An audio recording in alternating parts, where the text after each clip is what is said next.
What is up, guys? Chase Oliver 68 here. It's Friday, which means it's Friday Night Smackdown. And before I start off Smackdown, the people that I'm going to plug this weekend, my push the young talent, like Smackdown does type of thing, pushing young talent thing. I'm going to push this new channel that just opened up. It's not related to me at all. They're called the Tree of Woe Show. The Tree of Woe Show consists of two guys. I don't know their names yet. They just only sent me an inbox message. They sent me their Raw review, and it was very entertaining, very knowledgeable. So I suggest if you guys want some entertaining, knowledgeable, videos, aside from myself and many other YouTubers, these guys you should check out. They just started. They have 10 subscribers right now.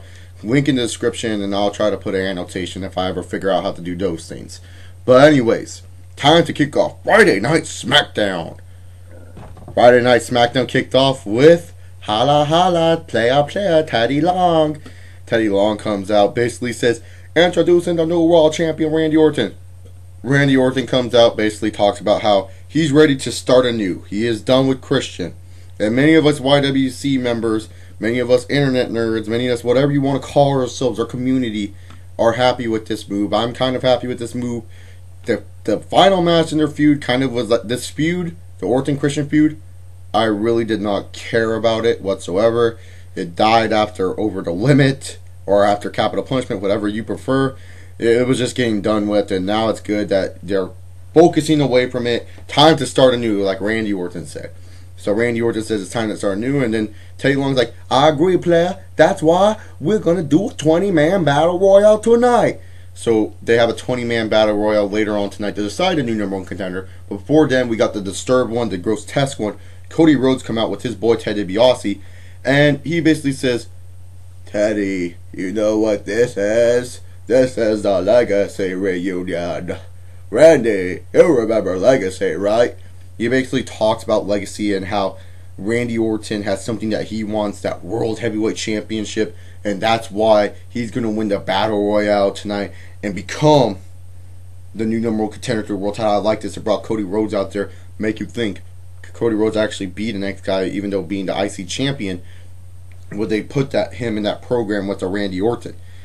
This leads on to Ted going to talk, and we all know it's a Friday night. We all know it's a finally official Friday Night Smackdown episode with Randy Orton on it.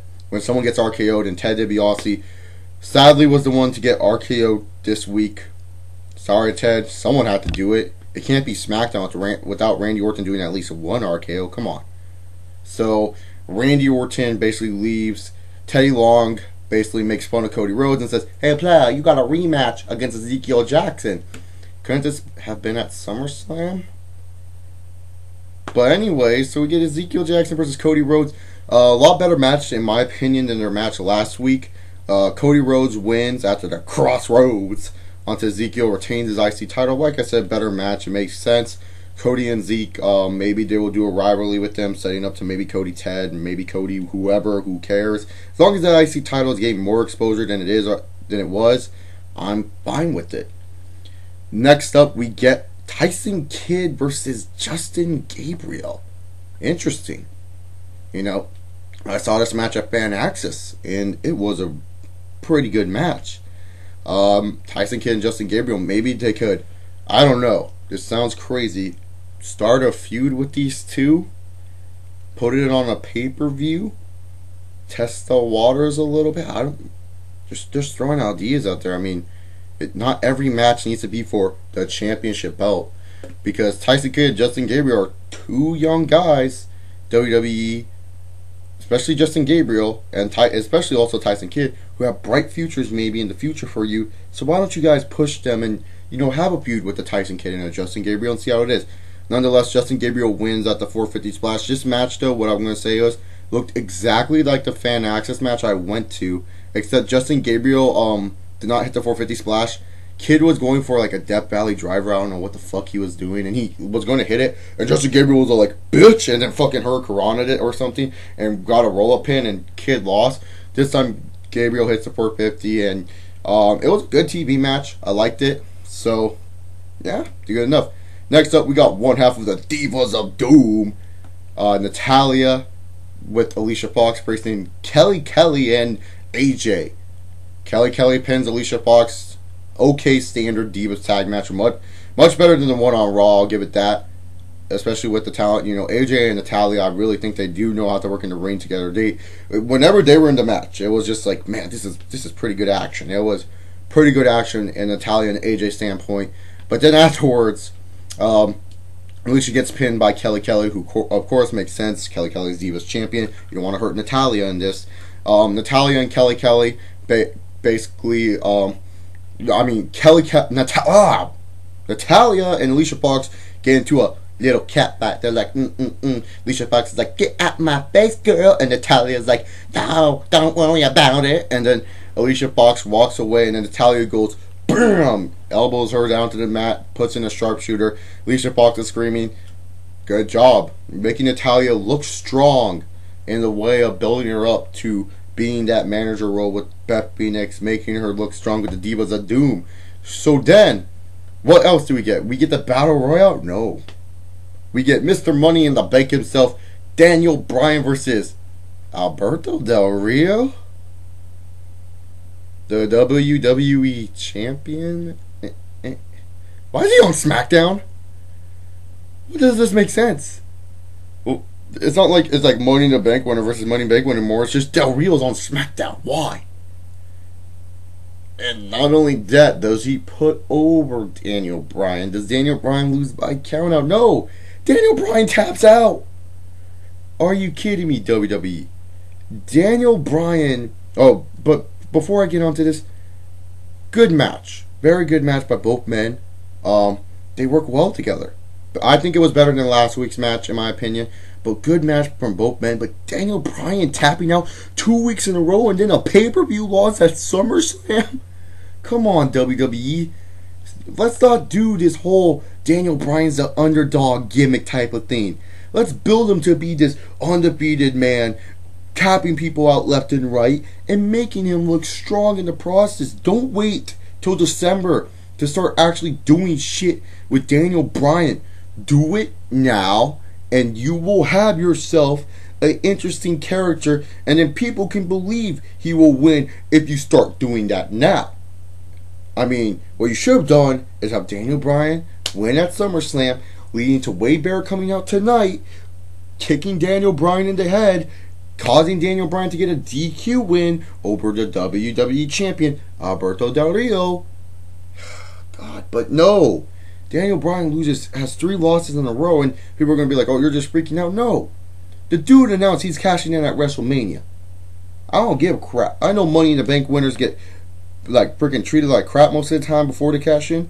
But hell, WrestleMania? And you want me to believe that Daniel Bryan in fucking 6 months' time has a chance? Hell no. I want to see him look like he has a chance now. Look at Mr. Kennedy when he announced a year in advance. He was being booked to the fucking moon. He was winning matches left and right. You want to get pinned in the tag matches, he would win by DQ. He was looking good. The only time he lost was against Edge for that Money in the Bank briefcase. So why can't we do the same thing with Daniel Bryan? I don't know. I just want Daniel Bryan to look really strong heading in so people can actually believe he will win. I don't want to do this whole, oh, it's the underdog storyline. Daniel Bryan hasn't been on a winning streak and he is the underdog. No, enough with the underdog stuff. We've seen it before. Do something new, WWE. Build this guy up strong. Make him look strong. I'm tired of this underdog crap. I really am. Yes, the underdog story is good because it can connect to certain people in the audience, like smaller people in life that say, oh, you know, I'm too small to do this, but Daniel Bryan, I look up to him because he's big. I get that. But we gotta try something new. Try it now with Daniel Bryan. Book him strong. Make him tap people out left and right. And then at WrestleMania, if he does lose, it doesn't make him look like, oh, well, at least, you know, Daniel Bryan lost his only chance at the world title. If he loses at WrestleMania, looking very strong, building up, people will be like, hey, Daniel Bryan looked good building up into WrestleMania. Now, he lost at WrestleMania. Well, that was dumb booking by WWE, but hey, he can easily go for another world title shot. I believe that. No more underdog shit. I am sorry. But this leads to Sin Cara. Fake Sin Cara will not be called Sin Cara. His name will be Sin Cara. So Sin Cara comes out, says, no, points at Alberto Del Rio. You know, the Sin Cara point. And basically, runs Del Rio out after Del Rio getting beat down. At least Del Rio is looking stronger as a champion. I just don't like this whole Daniel Bryan thing. Whew. Moving on to the main event battle royale. The standard battle royale. If you guys haven't seen one, it is one thing. Some things I liked in this battle royale. Interaction between Zeke and Cody Rhodes. Ezekiel actually eliminating Cody Rhodes. Mark Henry getting big time eliminations. That was good. You know, Greg Hawley lifting him and throwing him over. That was like, holy shit. Henry's a fucking monster. And the one thing that I liked was when Henry was on the outside, and they knew Randy Orton was sitting on the outside, like Randy Orton was there. He was holding his belt, just kind of chilling there like this. You know, like this. So, you know, Mark Henry didn't go back in the ring. No. Every superstar that got eliminated, like after Mark Henry did that, he attacked and destroyed, and I liked that. It showed Mark Henry, even if he's not in the match, he will cause fucking mayhem and destroy your ass. That's what I like. They're making Mark Henry look so strong, even though not being in the actual physical match and getting those physical eliminations. He was physically dominating those guys on the outside after getting eliminated, throwing Justin Gabriel around, beating up the Usos and stuff like that. The one thing I do wish is that I kind of wish he had Randy Orton on commentary, you know, kind of to get his thoughts, not just him sitting there kind of like, I know Randy Orton's not the best on the mic, you know, his voice is kind of monotone at times, but it would be nice just to have him on the mic and give his thoughts on the superstars like a Sheamus, or, you know, if you would like to face a Sin Cara, what do you know about these people? Do you like this guy? You know, it would be nice just to have him on the mic. The final four ended up being Wade Barrett, Sheamus, Sin Cara, and Mark Henry. Sheamus, Wade Barrett, and Sin Cara were like, hey, let's go team up on Mark Henry. Mark Henry, you know, basically is double teamed. Wade Barrett betrays. Wade Barrett and Sheamus have a battle on the outside. Sheamus kicks him in the head. This leads to Sin Cara and Sheamus doing an encounter. Sheamus looks like he's going to eliminate Sin Cara, and then Henry's like, bitch, no. And then Sin Cara goes and faces Henry. And basically he's a dumbass and was like, oh, I'm going to fucking hurricane on you, Henry. No, you can't do that, Sin Cara. Come on, use your brain. You make common sense here. And then Henry's like, world's strongest slam. Henry throws Sin Cara over. And Henry's the number one contender. And SmackDown ends with not Mark Henry, you know, sending a message to Randy Orton, just staring at him, doing talking shit, moving his mouth. And Orton just kind of like seriously, Mark Henry was like, well, kick your ass. How you kick that ass? And Orton was just like, looked like, fucking shut up, dude. Like, he was just getting pissed off. He was like, fuck, your breath smells or something. Like, he was just pissed. But yeah, Mark Henry is your new number one contender, so they're moving on. Only thing I don't like about this is, like, what happens with the Sheamus and Mark Henry thing? Didn't Sheamus said this is far from over?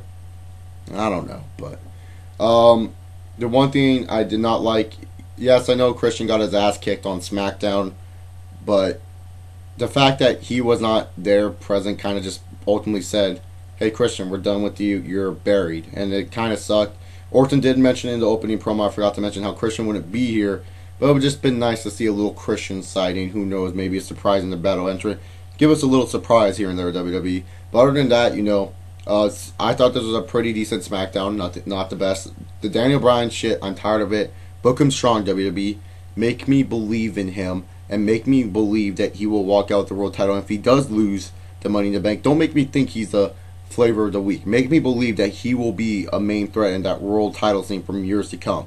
I liked how they've used Mark Henry in the Battle Royale.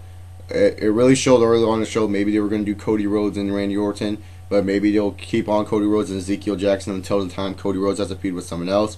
It's good that SmackDown's moving away from Christian and Orton, and they're focusing on a new World Heavyweight new challenge for Randy Orton and Mark Henry, which is pretty good. So I like that. Overall, this SmackDown show I thought was pretty decent. It built up for more Night of Champions. We don't even know if Sheamus and Orton is going to happen at Night of Champions. It might happen at the next week's SmackDown. So who knows? But you know, it is what it is.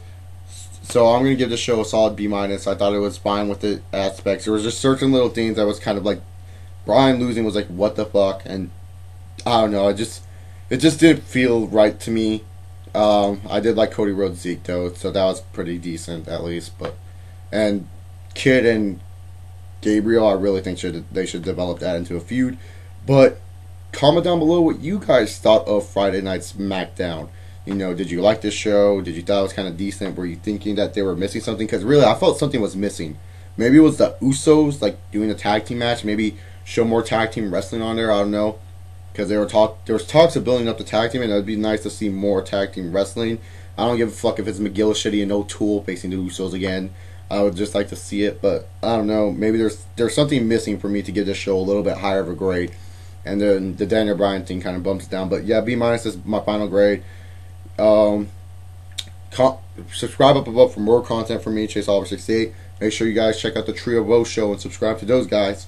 Give me a big old thumbs up. Follow me on Twitter. Add me on Skype, Chase Oliver 68.